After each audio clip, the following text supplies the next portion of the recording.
మనం క్లోజ్ ఇచ్చేదానికి కాదు మనం రావాల్సింది, మీకు అయ్యే సహాయం చేయాలి.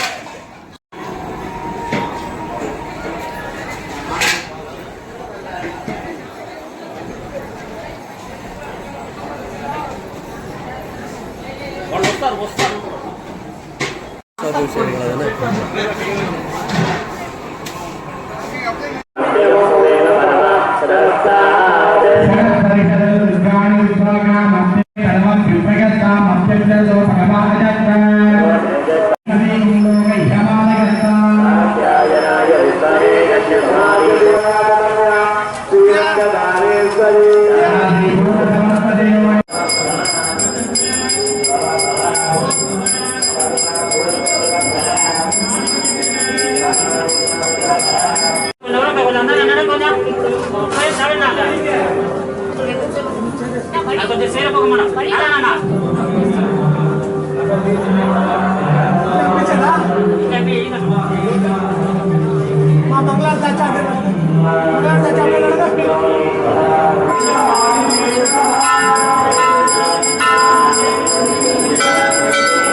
அடியன் திருவண்ணாமலை பக்கத்தில் ஆதிசிவலிங்காச்சாரிய பீடம் என்று சொல்லக்கூடிய ஒரு ஆதீனத்துடைய 65வது குருமகா சன்னிதானமாக இருக்கிறோம்.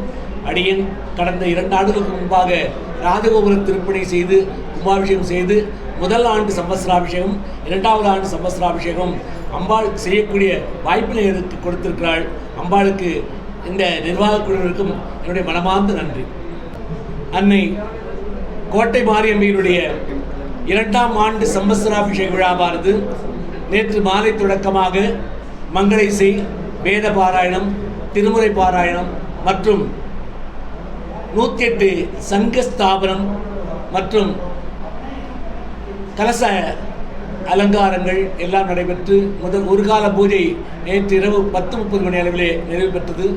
இன்று காலை 7:30 மணி தொடக்கமாக மங்கள இசை, வேத பாராயணம், திருமுறை பாராயணம், தேவதா அனுத்தியை, இடமான அனுத்தியை, விக்னேஸ்வர பூஜை, புண்ணியாக வச்சனம், அம்பாளுடைய கலசஸ்தாபனம் மற்றும் 108 சங்கங்களிலே தேவியை ஆவாகனம் செய்து அக்னிகாரியம் நடைபெற்று ஸ்ரீ சுக்த, துர்கா சுக்த, நேலா சுக்த, மேதா சுக்த இத்தியாதி சுக்த பாராயணங்களோடு சமந்தக விசேஷ திரவியங்களை கொண்டு ஆகூதி செய்து அம்பாளுக்கு மகா பூர்ணாகுதியும் வஸ்வதாரா என்று சொல்லக்கூடிய வஸ்வதாராவிலே நெய் ஆகுதி செலுத்தலும் வஸ்திர ஆகுதியும் செலுத்தப்பட்டு மகா பூர்ணாகுதி நடைபெற்று கடம் புறப்பாடாகி 108 சங்க அபிஷேகம் நடைபெற்று பிறகு அனைவருக்கும் திருவருள் பிரசாதமான வழங்கப்பட்டது.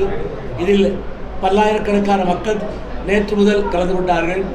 நேற்று மாலை தொடக்கமாக அன்னதானம் நடைபெற்றுக் கொண்டிருக்கிறது. இந்த அற்புதமான விழாவினை இந்த மண்ணின் மைந்தர் நமது பாராளுமன்ற உறுப்பினர் கோபிநாத் ஐயா அவர்கள் முன்னின்று சிறப்பாக செயல்பாடுகளை ஏற்பாடு செய்து கொடுத்தார்கள். இந்த ஆலயத்துடைய பரம்பரை அர்ச்சகர் ஸ்ரீதர் அவர்களும் இந்த மற்றுமுள்ள இந்த விழாக்குழு பொறுப்பாளர்களும் மிக சிறப்பான முறையிலே ஏற்பாடு செய்தார்கள். அனைவரும் அம்பாளுடைய அனுகிரகத்தோடு பல்லாண்டு வாழ வேண்டும் என்று பிரார்த்தித்துக் கொள்கிறோம். அம்பாளுடைய திருவருள் அனைவருக்கும் கிடைக்கட்டுமாக.